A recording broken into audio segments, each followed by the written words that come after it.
ॐ नमः सिद्धेभ्यः।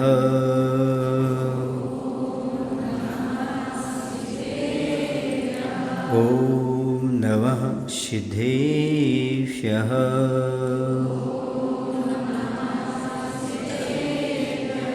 विद्या के धनी विद्यासागर, तुमको नमन हमारा है। कुंद कुंद और पूज्य पाद सा जीवन तुमने पाया है। तुम सा जीवन में भी पाऊँ, यह भक्त तुम्हारा है। सुन लो मेरे विद्यासागर, तुमको आज पुकारा है, तुमको आज पुकारा है। बोले अहिंसा परमो धर्म की। आचार्य गुरुदेव भगवान श्री विद्यासागर जी महाराज की, नवाचार्य श्री समय सागर जी महाराज की जय।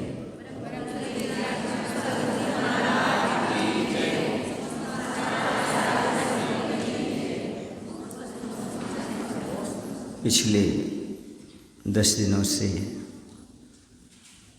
हम इस बात पर चर्चा कर रहे हैं कि एक जीव अपनी महायात्रा को किस किस रूप में पूर्ण करता है।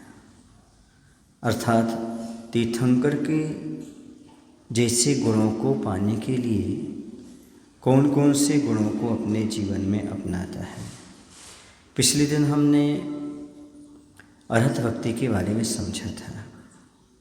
ये भी समझा था अरहंत भगवान की भक्ति करने वाला एक दिन स्वयं अरहंत बन जाता है। ये भी समझा था कि अरहत भक्ति के बिना सम्यक दर्शन की प्राप्ति नहीं, और सम्यक दर्शन के बिना मोक्ष मार्ग नहीं, और मोक्ष मार्ग के बिना कल्याण नहीं। तो सच्ची श्रद्धा तभी बनती है जब हम सच्चे भगवान पर श्रद्धा करते हैं। दुनिया में सबकी श्रद्धा है, लेकिन सच्चे भगवान पर श्रद्धा हो तभी सम्यक दर्शन हो। बात श्रद्धा की नहीं है, बात सच्ची श्रद्धा की है। और श्रद्धा हर किसी पर बना लो, वो सम्यक दर्शन नहीं कहलाएगा। सच्चे भगवान पर श्रद्धा बनाना, सच्चे भगवान का अर्थ है जो बीतरागी हों, हितोपदेशी हों, इसके साथ ही साथ वह सर्वज्ञ हों। ऐसे भगवान पर जो श्रद्धा बना के चलता है वह जीव सम्यक दृष्टि होता है। अब आज हम समझेंगे आचार्य भक्ति। आप लोग वर्षों से आचार्य भक्ति करते आ रहे होंगे, और आपने कई बार आचार्य भगवान के सामने आचार्य भक्ति में सम्मिलित भी हुए होंगे। लेकिन आचार्य भक्ति का मायना क्या होता है, उसे समझने से पहले हम एक दृष्टांत की ओर चलेंगे। किसी व्यक्ति को नदी के उस पार जाना है, वह इस पार है, उसको उस पार जाना है, तो उसके सामने 2 ऑप्शन रहते हैं। एक तो पुल रहता है, डैम रहता है ना, ब्रिज रहता है। दूसरा नाव रहती है। 2 के सहारे वह नदी को पार कर सकता है, क्योंकि सामान्य व्यक्ति के पास तैरने की क्षमता नहीं होने से 2 ऑप्शन के माध्यम से चलता है। जब तैरने की क्षमता आ जाए तब बात की बात है। जब तक तैरने की क्षमता नहीं है तब तक आपके लिए 2 का सहारा लेना परम आवश्यक है। या तो आप पुल पे से पार जाइए, या फिर आप नाव पे से जाइए। दोनों में अंतर है। लेकिन पुल जो होता है वह पुल चलाता नहीं, स्वयं साथ में नहीं चलता, पुल वहीं रह जाता है। आप चलना चाहे तो चल सकते हो। और नाव क्या होती है, वह स्वयं चलती जाती है, आपके साथ तक चलती है। मायने ये हुआ अरहंत भगवान की भक्ति पुल के समान है। अरहंत भगवान आपके साथ नहीं चलेंगे, आपको स्वतः ही उनकी भक्ति करके इस संसार की नदी को पार करना पड़ेगा। लेकिन आचार्य भगवान उस नाव के समान होते हैं।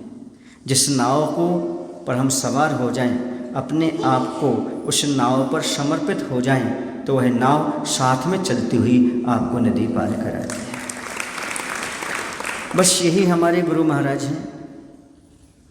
जब हम अपने आप को पूर्ण रूप से समर्पित कर देते हैं तो गुरु हमारे साथ चलने वाले होते हैं, स्वयं मोक्ष मार्ग पर चलते हैं।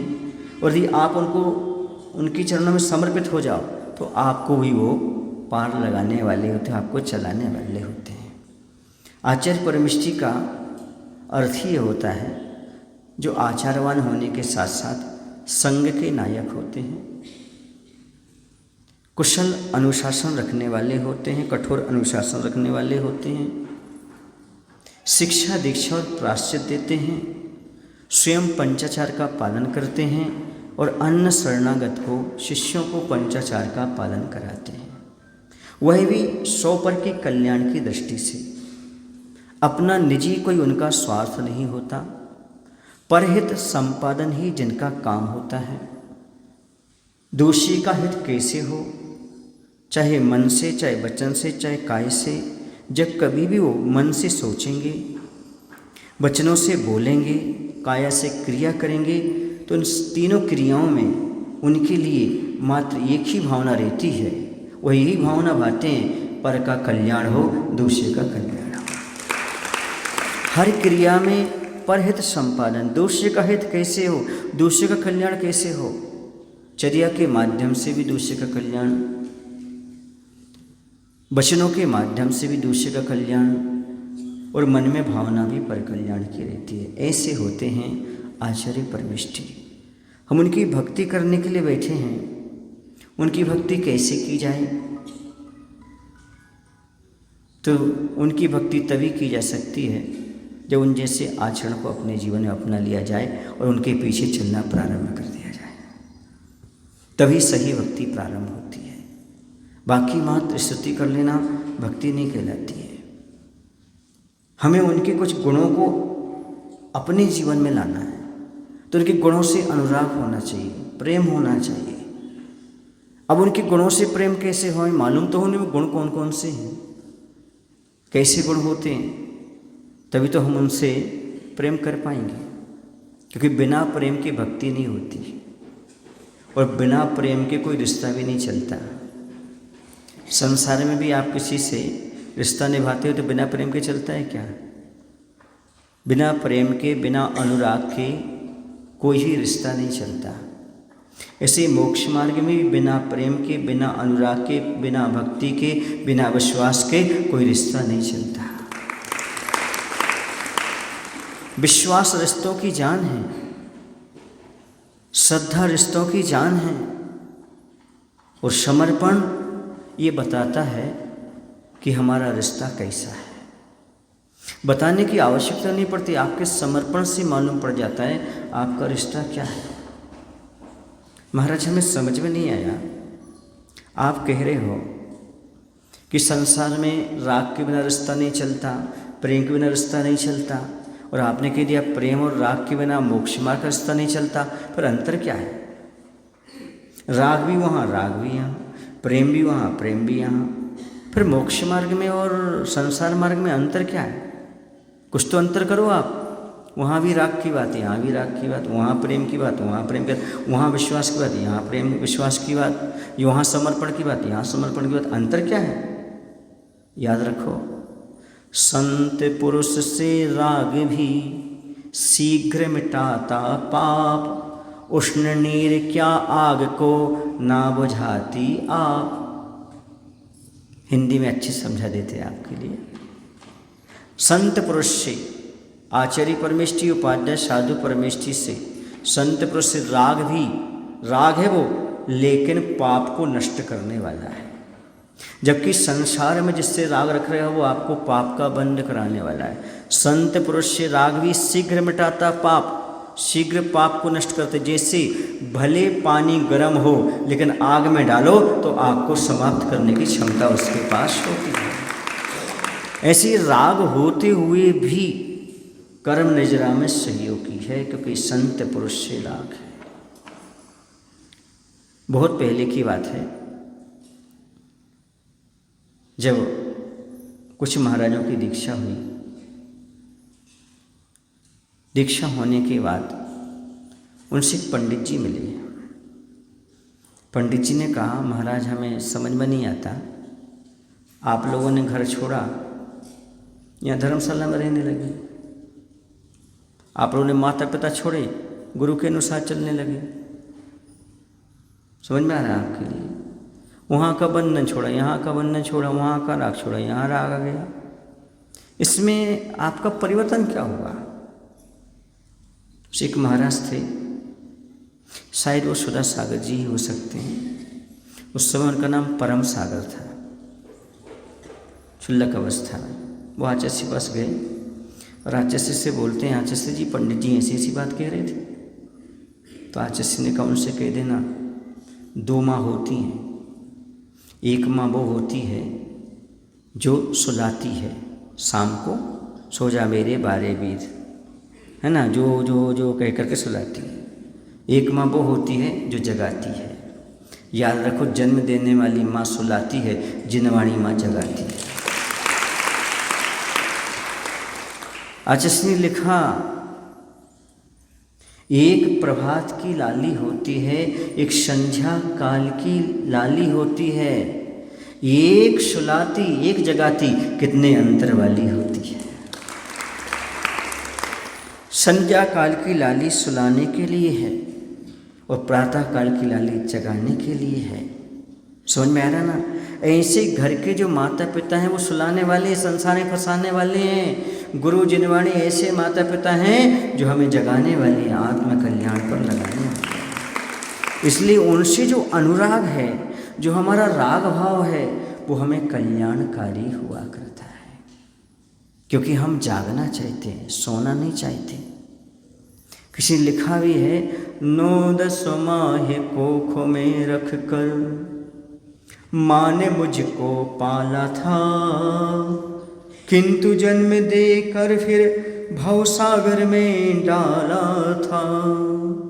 फिर गर्भस्थ किया गुरुवर ने, धर्म कोख में है पाला। कैसे मैं उनके गुण गाऊं जिनने सब कुछ दे डाला, जिनने सब कुछ दे डाला। माँ ने जन्म दिया अपनी कोख में रखकर, लेकिन जैसे ही बाहर आए तो दिखा दिया ये पापा है, ये चाचा है, ये घर है, ये दुनिया है। भवसागर में डाल दिया जन्म देकर। लेकिन फिर गुरु ने गर्भस्थ किया, फिर गुरु ने हमें गर्भस्थ किया। धर्म कोख में है पाला, धर्म की कोख में रख करके उन्होंने पालन किया और रत्नात्रय दिया, नया जीवन दिया। इसलिए कहते हैं जिन्होंने सब कुछ दिया, दे डाला, उनके हम गुणगान कैसे कर सकते हैं? उनके गुणों के हम कैसे सामने बखान कर सकते हैं? क्योंकि गुणगान वो होता है जो विशेष बढ़ा चढ़ा करके किया जाता है। उनके पास वैसी सारी चीज़ें बढ़ी चढ़ी हैं, हम किस रूप में व्याख्यान करें, गुणगान करें, ये समझ में नहीं आता। तो कहने का तात्पर्य यहाँ ये है कि वह राग आपको संसार में भटकाने वाला है, लेकिन जो भक्ति का अनुराग है, पूज्य पुरुषों के प्रति, उनके गुणों के प्रति अनुराग है, वो हमारे लिए संसार से पार लगाने वाला है। मैंने अभी आपसे कहा कि नाव जैसे हैं गुरु, पर याद रखो नाव तो अजीब होती है। कैसी होती है? अजीब होती है, लेकिन हमारे आचार्य भगवान तो सजीव हैं जो हमारे लिए चल रहे हैं। नाव ही नहीं है, नाविक भी हैं, दिशा प्रदान वही करते हैं।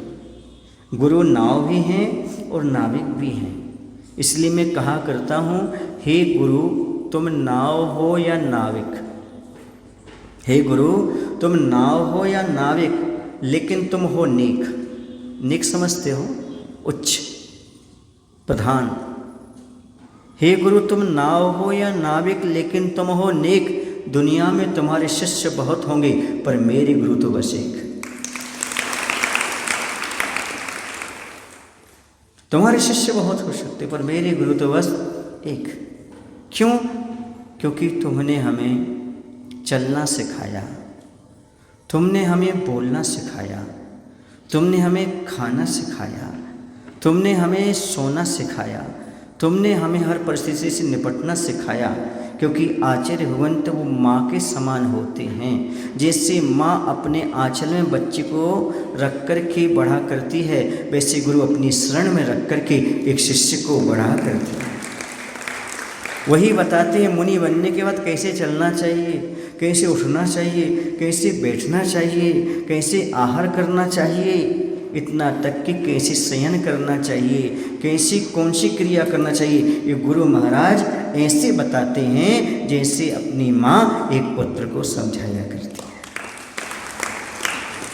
है। ऐसे माँ से भी उत्कृष्ट जिनका दर्जा है वो गुरु है। समझ रहे? दुनिया में प्रसिद्ध है कि माँ से बड़ा कोई प्यार नहीं होता। दुनिया में प्रसिद्ध है कि माँ से बड़ा कोई प्यार नहीं होता। ये वही कह पाता है जिसने कभी गुरु का प्यार ना पाया हो। जिसने गुरु का प्यार पाया हो वो कहते दुनिया में सबसे बड़ा प्रेम तो गुरु का हुआ है। जो गुरु हमारे लिए पग पग पर प्रेम देते हुए, डांटते हुए, सब बातें करते हुए, बुरी चीज़ों को छुड़ाते हुए, अच्छाई को अपनाते हुए और आगे बढ़ते चले जाते हैं। ये सब गुरु के पास गुण हुआ करते हैं। स्वयं आचरण करते हुए सामने वाले को आचरण कराना, जो शरण में आया है। याद रखो, हर किसी को आचरण नहीं कराते, जो शरण में आता है उसी को।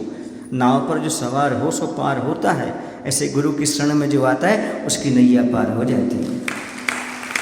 और जो शरण में नहीं आता और दूर से नाव को देखते देखते, भैया हमें तो डर लगता है, नाव में बैठेंगे डूब जाएंगे, ये हो जाएगा वो जाएगा। दुनिया पार हो रही, तुमको डर लग रहा है। क्यों लग रहा है? क्योंकि तुम्हारी दुर्बलता है। नाव कभी डूबती नहीं, नाव तो पार लगाती है। तुम्हारी दुर्बलता कह रही है कि हमें डर लगता है नाव से। याद रखो, नाव से डरने वाले कभी नदी पार नहीं कर सकते, वैसे गुरु से डरने वाले कभी भवसागर को पार नहीं कर सकते। भवसागर से पार कराने वाले यदि कोई हैं तो मात्र गुरु महाराज हैं, जिनकी शरण में आकर के हम अपना कल्याण कर सकते हैं। आचार्य जी हमेशा एक ही बात कहते थे, जितनी नकल करना हो कर लो। मोक्ष मार्ग में सारा खेल नकल का है। जो भगवान ने किया है वही तुम करो, जो हम कर रहे हैं वही करो, देख देख के करो, पूरी नकल से कॉपी करो, पूरी कॉपी करो। इसी में पास होना है और इसी में तुम्हारा कल्याण होना है। मन से कुछ नहीं लिखना पड़ता मोक्ष मार्ग में, सब कॉपी करना पड़ती है। जो हमारे गुरु कर रहे हैं वो हमें करना है, जो चर्या का वो पालन कर रहे हैं वो चर्या का पालन हमें करना है। बस करते जाओ। मोक्ष मार्ग इतना सरल है, समझ में आया ना कितना सरल है? जो हमारे गुरु करते हैं वही हमें करना है। इतना हमने यदि सीख लिया तो समझो मोक्ष मार्ग पर सारा का सारा काम बन गया। स्वयं पंचाचार का पालन कराते हुए अन्य शिष्यों से पंचाचार का पालन कराते हैं। वही मौन रह करके उपदेश देते हैं।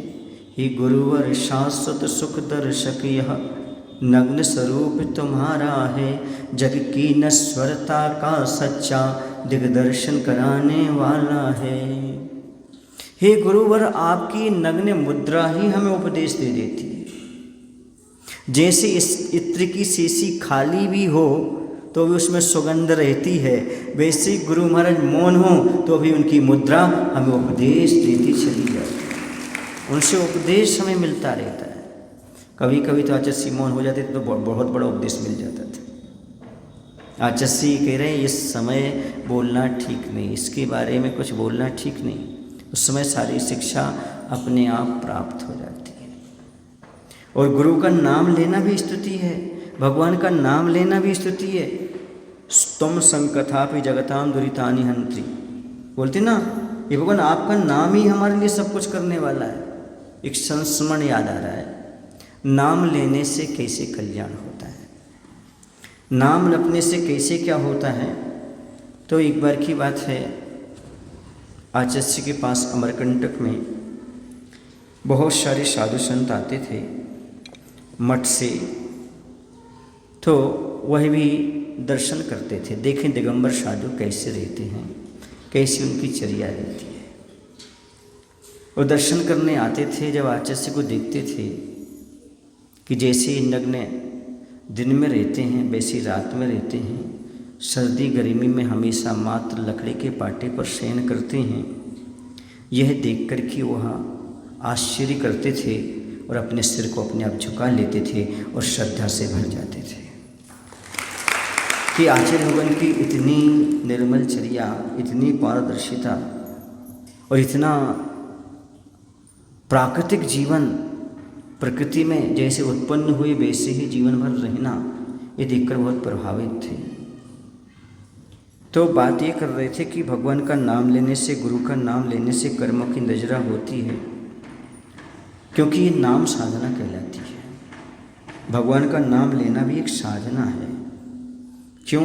आप लोग बोलते हैं ना जब पढ़ते हो, कर्मों के बंधन खुलते हैं प्रभु नाम निरंतर जपने से, भव रोग शरीर विनश्वर हैं सब, भव भोग शरीर विनश्वर तब, क्षण भंगुर लगते सपने से।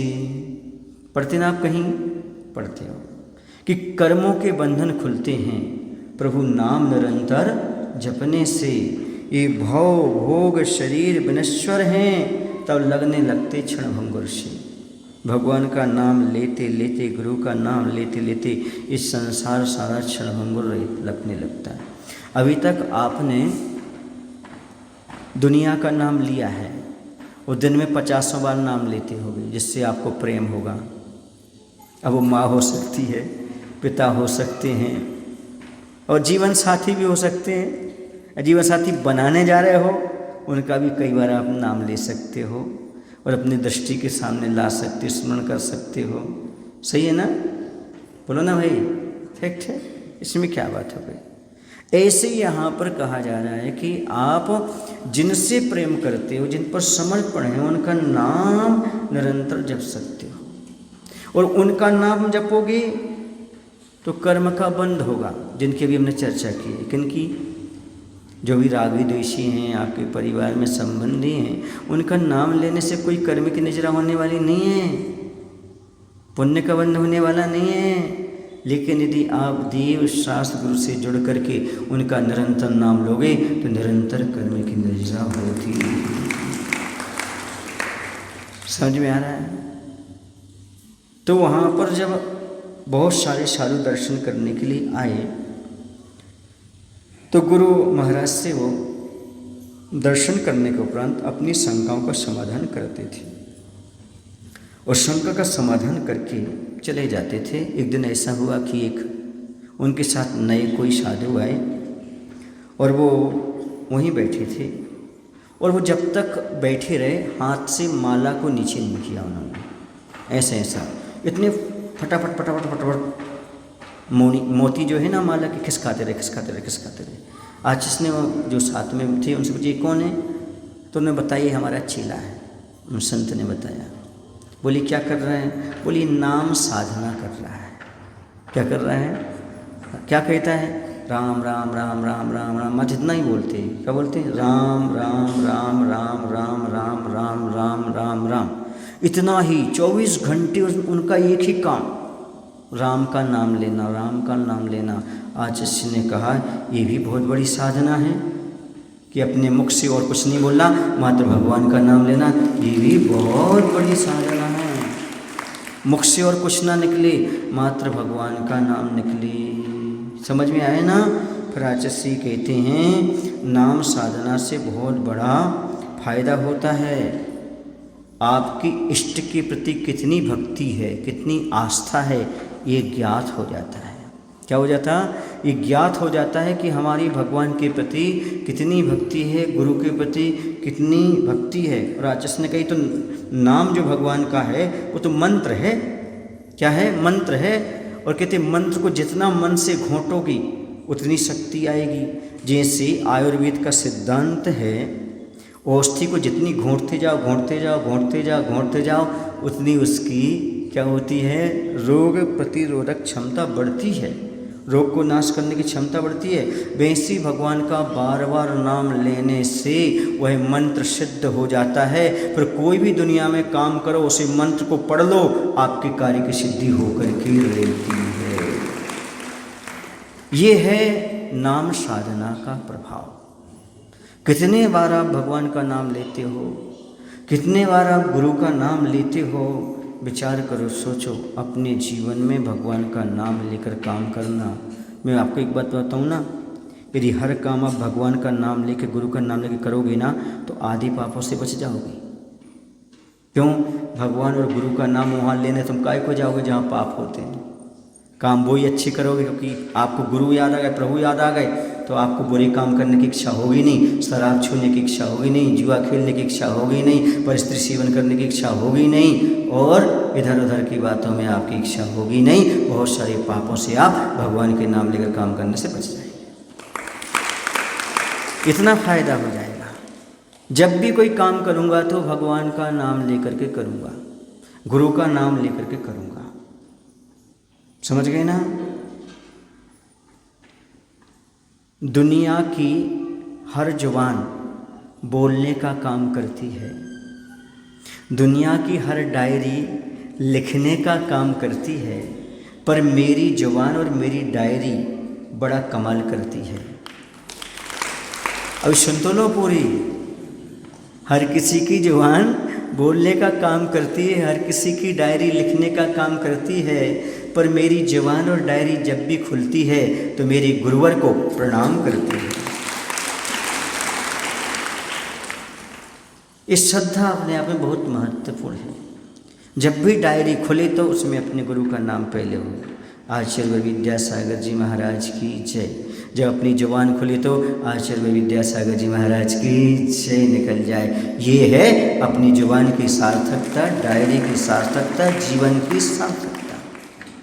यही श्रद्धा है, यही बंदगी है मेरी, कि जहाँ नाम आया गुरु का और झुक गई गर्दन मेरी। तुम लोगों को समझ में नहीं आया लगता? नहीं आया? अब आ रहा है। जहाँ भी गुरु का नाम आ जाए गर्दन झुक जाए।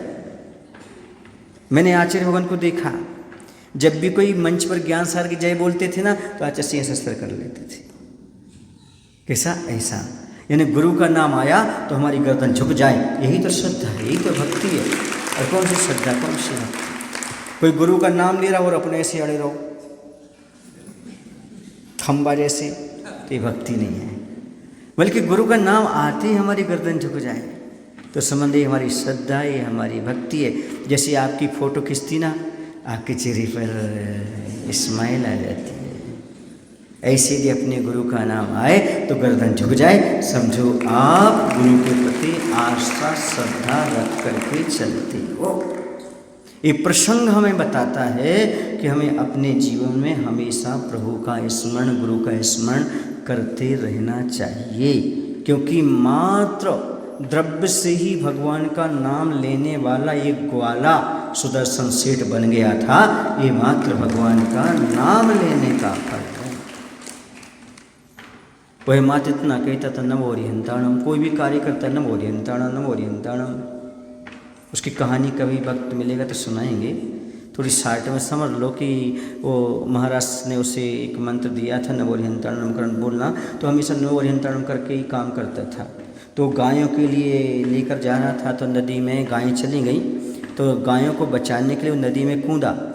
तो नदी में कूदते उसने बोला नमो हरिहंताणम, और कूद गया। नदी में लकड़ी थी, उसके पेट में घुस गई, उसका मरण हो गया। मरण होकर के वो सेठ सुदर्शन बना।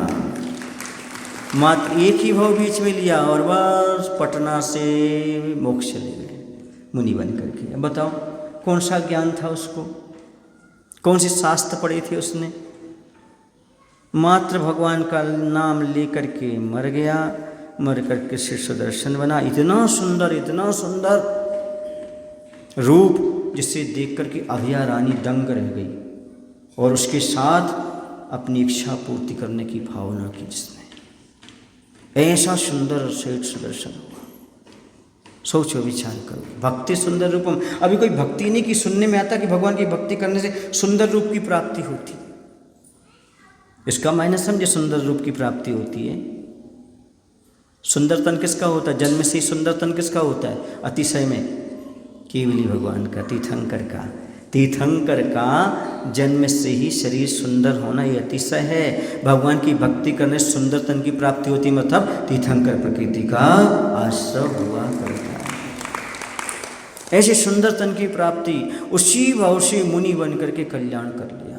अब बताओ भाई, सोचो आप कितने घूंटते रहते हो शास्त्र को, कितने पढ़ते रहते हो, कितना ज्ञान करते रहते हो, पर भगवान की भक्ति करने के लिए इच्छा नहीं होती, गुरु की भक्ति करने की इच्छा नहीं होती, तो कल्याण कैसे होगा? मात्र क्या पढ़ लेने से कल्याण होगा? नहीं, 16 कर्ण भावनाओं में 4 भावनाएं तो भक्ति के लिए समर्पित की गई। अभी 2 भावनाएं में अरहंत भक्ति हो गई, आचार्य भक्ति हो गई, बहुशत भक्ति और प्रवचन भक्ति। भक्ति के बिना तो मुक्ति संभव ही नहीं है। इसलिए आचार्य परमेष्ठी की भक्ति हमेशा करते रहना चाहिए। आचार्य परमेष्ठी कैसे होते हैं? आचार्य परमेष्ठी के बहुत सारे गुण बताए गए। आचारवान, आधारवान, बहुत सारे गुण हैं। उनका व्याख्यान करेंगे तो बहुत समय भी लगेगा और आपको कुछ समझ में आएगा, थोड़ा समझ में नहीं आएगा। आचारवान का अर्थ होता है जो स्वयं आचरण करते हैं और दूसरे को आचरण कराते हैं। आधारवान का अर्थ होता है जो स्वयं जनवाणी के आधार पर चलते हैं और आपको भी शरण देते हैं, वो आधारवान है। आपको भी शरण दे करके चलाया करते, ऐसा भी आचार्य परमेष्ठी का गुण होता है। कौन सा हो गया? आचारवान हो गया, आधारवान हो गया, व्यवहारवान होते। व्यवहारवान का अर्थ होता है लोक स्थिति को अच्छी तरह से जानने वाले होते हैं, जिन शासन की उन्नति में हमेशा लगे रहते हैं, और यदि कोई शिष्य से दोष हो जाए प्रायश्चित देकर के निर्दोष बनाते हैं। ये व्यवहार कुशलता साधु के पास होती है। फिर उनके पास होता है अपाय उपायदर्शी नाम का गुण होता है। इसका मायना होता है कोई रत्नत्रय को छोड़ करके जाना चाहता है, रोग बस, परिस्थिति बस, वैराग्य का कम होने पर, तो उसे समझा करके रत्नत्रय की महत्व बता करके उसी स्थिति पर पुनः लाने का काम गुरु महाराज करते हैं। उसका मोक्ष मार्ग ना छूटे ऐसा प्रयास निरंतर करते हैं। ये अपाय उपायदर्शी हुआ करते हैं।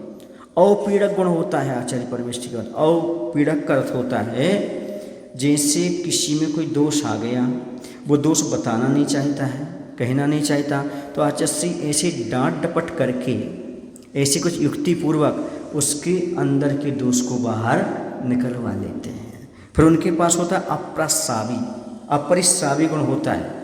शिष्य के दोष मालूम पड़ जाने पर किसी को नहीं बताना।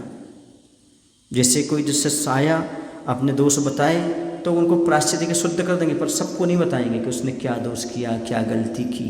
क्यों? क्योंकि उसको अपमान सहना पड़ सकता है ना, उसको दुख होगा। तो उसने तो आपको अपना समझ करके बता दिए, पर आप सबको बता रहे हो। तो ये गुरु महाराज क्या करते हैं? उसके दोषों को जान करके प्रायश्चित दे करके अपने तक ही रखते हैं। अर्थात उनकी पाचन शक्ति अच्छी होती है, सब पचा लेते हैं। क्या कर लेते हैं? सारी। ये होती है आचार्य गुरु। फिर निर्यापक भी होते हैं। निर्यापक का अर्थ होता है जो संलेखना में दक्ष होते हैं, अपने शिष्यों की संलेखना अच्छे से कराते हैं, वह निर्यापक श्रवण का काम। ये सारे गुण किन में होते हैं? आचार्य परमेष्ठी में हुआ करते हैं। ऐसे आचार्य परमेष्ठी की भक्ति करने की बात यहाँ पर कही जा रही है। समझ गए? तो जब स्वयं आचरण करेंगे तभी तो दूसरे को आचारवान बना पाएंगे। एक बार की बात है, बहोरी वन में ग्रीष्मकालीन वासना चल रही थी। क्षेत्र बहोरी वन जबलपुर के पास है, आपने नाम सुना होगा। तो वहाँ पर गर्मी का समय था, सिंगल स्टोरी थी, और आपको पता है एमपी की गर्मी कितनी होती है, 48 तक टेम्परेचर पहुँचता है। पर वहाँ पर मिट्टी की दीवार थी, अच्छा था। आचार्य भगवान तो वहाँ पर 2-2, 2.5 घंटे तक दोपहर में खड़े होकर के सामायिक करते थे। कितने? 2-2 घंटे। मैं भी उनके कक्ष में कभी कभी सामायिक करता था, पर मैं तो 1 घंटे खड़ा रहता था, पर बैठ जाता था। पर आचार्य 2-2 घंटे तक, 2.5 घंटे तक सामायिक करते रहते, उत्कृष्ट सामायिक करते थे। और जब आचार्य सामायिक करके निकलते थे तो थोड़ी बीच में चर्चा भी कर लेते थे, पीछे जाते थे। तो मैंने पूछा, आचार्य जी आप बैठकर भी तो सामायिक कर सकते हैं, रोज़ खड़े होकर के सामायिक करते हैं। बोले भैया हम खड़े होकर के सामायिक कर रहे, तब तो तुम बैठ के कर रहे हो, हम बैठ के करेंगे तो तुम तो लेट के करने लगोगे फिर।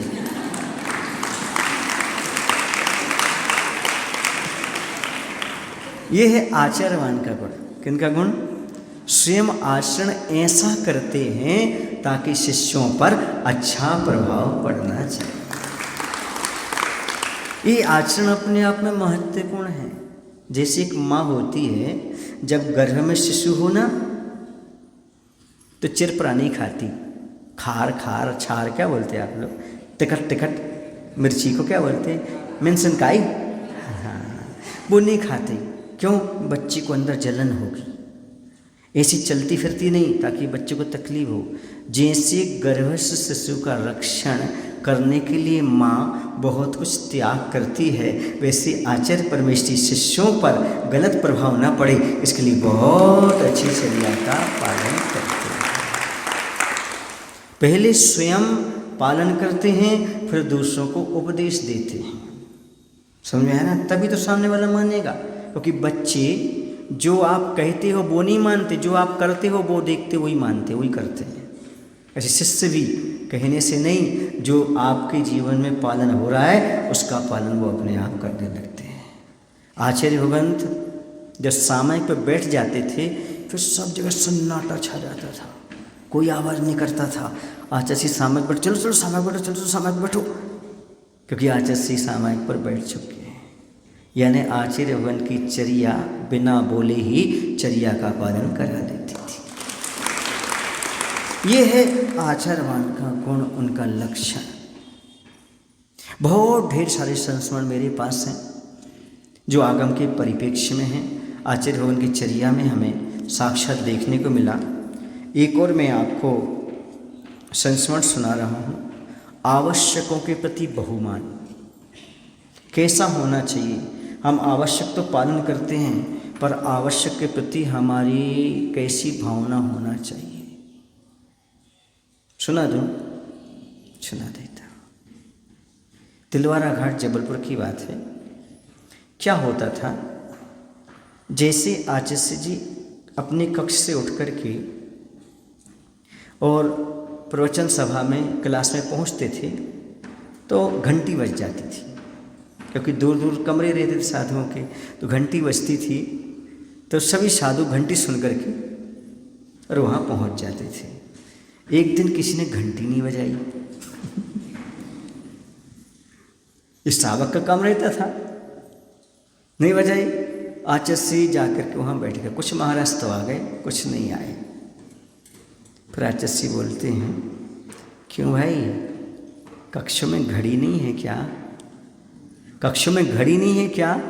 तो किसी ने कहा घंटी नहीं बजी थी। तो आचार्य ने एक ही शब्द कहा, ये स्कूल नहीं है, ये आचारशाला है। इसमें स्वयं को मालूम पड़ जाना चाहिए इतने समय हमें कौन सी क्रिया करना है। कोई बताए ना, ये आवश्यक है। अवश्य करने योग्य क्रिया का नाम आवश्यक है। अवश्य करने योग्य, ये तो अवश्य करने योग्य है। कोई कहेगा तब करोगे क्या? जब घंटी बजेगी तभी करोगे क्या? उस दिन से घंटी बजने के पहले 5 मिनट पहले ही सब वहाँ पर उपस्थित हो जाए। बात समझ में आ रही? आवश्यक के प्रति बहुमान अपने आप में बहुत महत्वपूर्ण है। कभी कभी आहाचर्या के उपरांत बहुत भीड़ रहती थी, क्योंकि सब छोड़ने आते थे सब महाराजों के लिए, तो बैठे रहते थे, चर्चाएं करते थे। तो एक बार बहुत आवाज़ें आ रही थी, क्योंकि ग्रस्त जल्दी जाता नहीं है, और आचार्य के पास तो वैसे ही नहीं भगता था। जैसे गुड़ के पास से चींटियाँ नहीं जाती, वैसे आचार्य के पास से शिष्य शिष्याएँ दूर होती नहीं, वो तो वहीं पीछे पड़े रहते थे। समझ गए? तो बहुत सारे लोग आवाज़ें कर रहे थे वहाँ। अब होना थी एरिया पर भक्ति, अब उनकी आवाज़ सुने के भक्ति करें। तो आचार्य ने कहा, देखो ये हम प्रत्याख्यान आवश्यक कर रहे हैं। क्या कर रहे हैं? ये बड़े मन से करना चाहिए। क्यों करना चाहिए? क्योंकि इससे असंख्यात गुणी कर्म की निर्जरा होती है, और मोक्ष मार्ग पर बढ़ने का उद्देश्य यही है, कर्म की निर्जरा करना। क्या उद्देश्य है?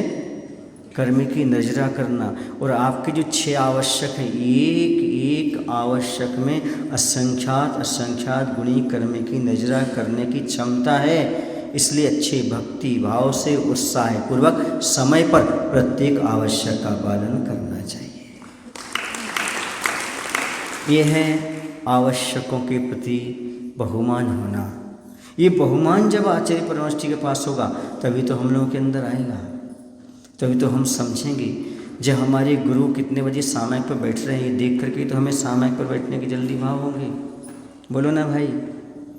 और निरंतर चलते हुए आचार्य जी हमेशा ये शिक्षा देते रहे, परिस्थितियों से समझौता नहीं करना, सिद्धांतों में कहीं भी शिथिलता नहीं लाना, व्यक्ति से समझौता करना पर सिद्धांतों से कभी समझौता नहीं करना। ना तो आचार्य ने आज तक किया है और न करने वाले हैं, अब आगे भी नहीं करेंगे। मुझे विश्वास है आगे जब वो तीर्थंकर बनेंगे या विशेष मुनि बनेंगे तब भी कभी समझौता करने वाले तो वो है ही नहीं। इस भाव में तो किया ही नहीं और अगले भाव में भी नहीं करेंगे, क्योंकि ये संस्कार तो मजबूत जाएंगे जाएंगे जाएंगे, ये नियम है। समझ में आ रहा है ना। तो वही हमेशा कहते रहे, इतना तक कि उन्होंने हम लोगों को इतनी दृढ़ता सिखलाई। एक बार की बात है, आचार्य से संकल्प कर लिया होगा, नेमावर में थे उस समय, कि 19 किलोमीटर चलना है। कितना? अब 19 किलोमीटर चलना है और कन्नौद नाम का गांव है, वहाँ पहुँचना है। आचार्य को दिख गया कि बादल आने वाले हैं, पानी आने वाला है, या उनके मन में जो भी हो, उनका ज्ञान उनके पास, उनकी विशेष ज्ञान का क्षेम, जो भी कहो, निमित्त ज्ञान कहो, जो कुछ भी, वो बताते तो कुछ थे नहीं। और सीधा का सीधा बोला हम लोगों से, ए सुनो सुनो सुनो सुनो, सभी लोग मुनिजनों, सभी लोग 1 बजे सामयिक से उठ जाना। अब कुछ मतलब थोड़ा लेट आए, आचार्य को मालूम नहीं पड़ पाया, और सब लोग 1 बजे सामयिक पर, सब लोग 12 बजे सामयिक पर बैठ गए। आचार्य बिल्कुल 1 बजे दर्शन करके भगवान के बाहर निकल गए, कक्ष के मंदिर से बाहर निकल गए। आचार्य का बिहार हो गया, सब लोग चलते गए। और कुछ साधु आवर्त करते रह गए, आवर्त की जल्दी चल दी, क्योंकि आचार्य ने कितने बजे कहा है? 1 बजे कहा। कुछ न कुछ रहस्य होगा। और बिहार किया, जैसे ही आगे खाते गांव की नदी को पार किया, है ना, नेवर से खाते गांव में ऐसी बात आचार्य ने कही, और खाते गांव से नदी को पार किया और 10 मिनट नहीं लगी, नदी पूर्व पर आ गई। बाढ़ आ गई, पीछे वाले पीछे रह गए, आगे वाले आगे बढ़ गए। महाराज तो पूरे आ गए, ग्रस्त कुछ पीछे रह गए तो रह गए। समझ में आया ना। अब बाद में समझ में आई राज की बात। ध्यान रखो, ये राज की बात नहीं, महाराज की बात है। ये महाराज की बात जल्दी समझ में नहीं आती। कब समझ में आती है? बाद में समझ में आती है। इसलिए जो आप सबके राज पचा जाएं, राज रहस्य, वो महाराज होते हैं, और जो महाराजों के भी राज पचा जाएं वो बड़े महाराज होते हैं। और जैसे ही आगे बढ़ते गए, पानी अच्छा मूसलाधार गिरता रहा। आचार्य से बोलते हैं, तुम नहीं रोकोगे तो हम भी नहीं रोकेंगे। क्या बोलते हैं? पानी से क्या बोलते हैं? तुम नहीं रोकोगे तो हम नहीं रुकेंगे। वो और तेज होता जाए, आचार्य वो और तेज चलते जाए, क्योंकि जब पानी गिर रहा हो, जब चलना निषेध है, लेकिन जब चल गए हो और पानी आ जाए तो रुकना नहीं, तो चलते गए। पूरा 19 किलोमीटर तक उसने भी सांस नहीं ली और आचार्य भगवंत ने भी सांस नहीं ली। चलते गए। ये है विपत्तियों से सामने करने की क्षमता। तुम नहीं मान रहे तो हम भी मानने वाले नहीं हैं, हम भी लगातार चलने वाले। समझौता नहीं, हमें चलना है तो चलना है। ऐसे ही बहुत सी लोगों ने बहुत सी चीज़ों का विरोध किया, आज भी करने वाले संसार में सब प्रकार के जीव हैं, पर आचार्य ने कभी भी समझौता नहीं किया। एक ही बात कही है हम लोगों से, ध्यान रखो, गलत मार्ग की आलोचना नहीं करना। सही मार्ग क्या है, आंख बंद करके आगे बढ़ते जाओ, लोगों को मालूम पड़ जाएगा आगे सही मार्ग क्या है, सही मार्ग क्या है। गलत मार्ग की आलोचना नहीं करना। समझ में आ रहा है आपको कि नहीं? फूल चुनते जाओ, कांटों की आलोचना मत करो। समझ में आया ना? सही मार्ग अपने आप ज्ञात हो जाएगा लोगों को। और आज सारे देश को मालूम है कि सही मार्ग क्या है और कौन सा सही मार्ग होना चाहिए। मिथ्या मार्ग कभी शांति नहीं दे सकता, मिथ्यात्व कभी आत्मकल्याण नहीं करा सकता। इस मार्ग में मत फंसो, सच्चे वीतरागी की आराधना उपासना करो, उसी से हमारा और तुम्हारा सही रूप में कल्याण होने वाला है। आचार्य महाराज के बाद मेरी बोलने के लिए मैं बैठ जाऊं तो बहुत समय लग सकता है। क्यों? क्योंकि मैंने भगवान को तो नहीं देखा, भगवान के बारे में उतना ही बोल सकता हूँ जितना ग्रंथों में पढ़ा है, पर आचार्य के बारे में उतना बोल सकता हूँ जितना उनके साथ रहा हूँ। 7 वर्ष रह करके मैंने उनके पास कितना चीज़ प्राप्त की, कितनी चीज़ प्राप्त की है, वो कभी कभी आपको भी देखने में समझने में मिलती होगी कि महाराज जी के पास क्या चीज़ है, कैसी चीज़ है। ये बताने की बात नहीं है, ये सब मैंने प्राप्त की है तो अपने गुरु विद्यासागर जी महाराज से प्राप्त की। वो इतने छोटे से छोटे साधु को इतने अच्छे से प्रेम वात्सल्य के साथ प्रोत्साहन देते थे ताकि कि उन्हें महसूस ही ना हो कि मैं अकेला हूँ, उन्हें महसूस ना हो कहीं भी कि कहीं किसी प्रकार की कमी महसूस हो रही है। मेरे पैर में नेमावर में 2002 में हार्पिस रोग हुआ, 2001 में आचार्य भगवंत को हुआ था, दूसरे साल मुझे हुआ। जब वो रोग हुआ तो उस समय रोग तो ठीक हो गया 4 महीने के बाद, 5 महीने के बाद, लेकिन चलने में थोड़ी तकलीफ होती थी। और वही पैर है जो अभी है ना, ये वही पैर है। अब चलने में थोड़ी तकलीफ होती थी तो बिहार चलता था चातुर्मास के बाद, तो बिहार चल रहा था तो आहारचर्या के बाद मैंने आचार्य के पास जाकर बोला, आचार्य पैर में थोड़ी तकलीफ है। आचार्य ने आशीर्वाद दिया, ठीक है। और हम सीधे पैर मोड़ करके नहीं बैठ पाते थे बिहार के बाद, तो ऐसा थोड़ी सी पर्दी थी वहाँ, ऐसा चबूतरा सा, उस पर पैर लटका करके बैठे थे। बिहार का समय आ गया था, आचार्य को ख्याल रहा कि इसके पैर में तकलीफ है। अब देखो, इतनी सारी व्यवस्थाओं के बाद भी, सामायिक के बाद उन्हें ये याद है कि अपने शिष्य के पैर में तकलीफ है। सुन रहे हैं आप लोग कि नहीं? और आचार्य सीधे बिहार से पहले कक्ष से उठे और हमारे पास पहुंच गए, और मैं वहाँ बैठा था बाहर, बिहार के लिए बैठा था। आचार्य आए और आचार्य ने हमारा ऐसा हाथ पकड़ा और उठाया, चलो कुंथू चलो चलो चलो, अपन को आज ज़्यादा चलना है, और थोड़े आगे चला करके छोड़ दिया। सारे आजू बाजू वाले लोग थे, वो ऐसा मुँह करने लगे। देखो तो आचार्य का कितना प्रेम मिलता है आपको। हम कुंतु सागर क्यों नहीं हुए? हमें भी ऐसा प्रेम मिलता है, ऐसा आचार्य का प्रेम मिलता है। ये है रत्नत्रय के प्रति आचार्य का बहुमान। एक शिष्य है तो क्या है, उसके पास भी 28 मूल गुण हैं, उसके पास भी वही चर्या है। ऐसे उठा करके चला रहे हैं जैसे एक पिता अपने पुत्र के लिए आगे बढ़ाता है, प्रोत्साहन करता है। ये है आचार्य भगवान का लक्षण, वह उनका वात्सल्य, वह उनका प्रेम, वह उनका धर्म के प्रति श्रद्धा देख करके लगता है कि आज हमारे पास कुछ भी नहीं है, हम कुछ भी नहीं कर पा रहे। समझ रहे ना? हाँ, ऐसे आचार्य भगवान का हमें सब कुछ प्राप्त हुआ है। कभी कभी तो लगता है कि आचार्य हमारे पास नहीं है, लेकिन पार्थिव शरीर से नहीं है, लेकिन उनका व्यक्तित्व तो हमारे अंदर आज भी है, उनका व्यक्तित्व तो हमारे पास है। वो हमें पीछे से अभी भी चला रहे हैं, अभी भी संबल देते जाते हैं। कभी कभी कुछ होता है तो पीछे से ऐसा लगता है जैसे आचार्य कह रहे हो, कुंथू ऐसा नहीं, ऐसा कर लो, सब अच्छा हो जाएगा। और बस वैसा ही होता चला जाता है, जैसा ऐसा लगता है कि आचार्य ने कुछ कान में से कह रहे हैं या कुछ बोल रहे हैं। वो शब्द जो पुराने हैं वही पुराने शब्द आते जाते हैं। कभी कोई परिस्थिति आती है तो आचार्य ने उसमें क्या कहा, वही शब्द ऐसा लगता है जैसे अभी भी ब्रह्मांड में हों और वो हमारे पास आ रहे हों। देखो ऐसा करना है तो ऐसा कर लेना, सदलगा में ऐसा है तो ऐसा कर लेना, ऐसा तो ऐसा होना, ऐसा करना, प्रभावना हो जाएगी। और मैं देख रहा हूँ वही हो रहा है, ऐसा होता है, ऐसा अपने आप होता है।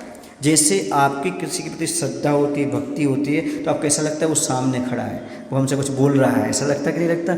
ऐसे गुरु हमें ऐसा लगते हैं जैसे हमसे वो बोल रहे हों, कह रहे हों, नहीं ऐसा नहीं, ऐसा नहीं, ऐसा नहीं। ये हमारी श्रद्धा, हमारी समर्पण और उनकी कृपा का परिणाम है कि सारा काम आज भी अच्छे से होता चला जा रहा है। क्योंकि व्यक्तित्व कहीं नहीं जाने वाला, और हमारा जैन दर्शन कहता है शरीर तो छूटने वाला है, आत्मा तो अजर अमर है।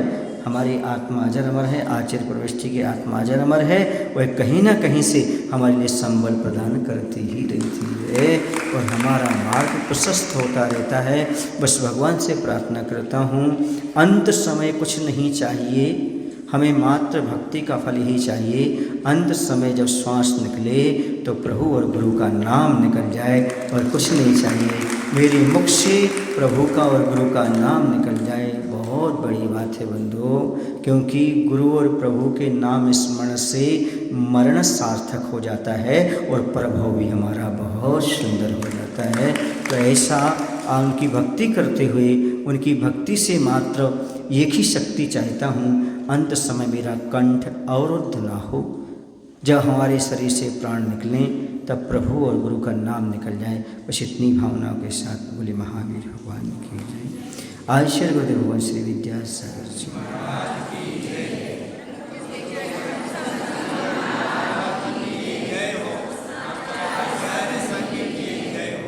हे गुरु, हम सभी को इतनी शक्ति, इतनी बुद्धि देने की कृपा करो जो आपने हमें मार्ग दिया है, वह मार्ग हम निर्दोष बनाए रखें। ऐसी शक्ति, ऐसी बुद्धि देने की कृपा करो। नमोस्तु।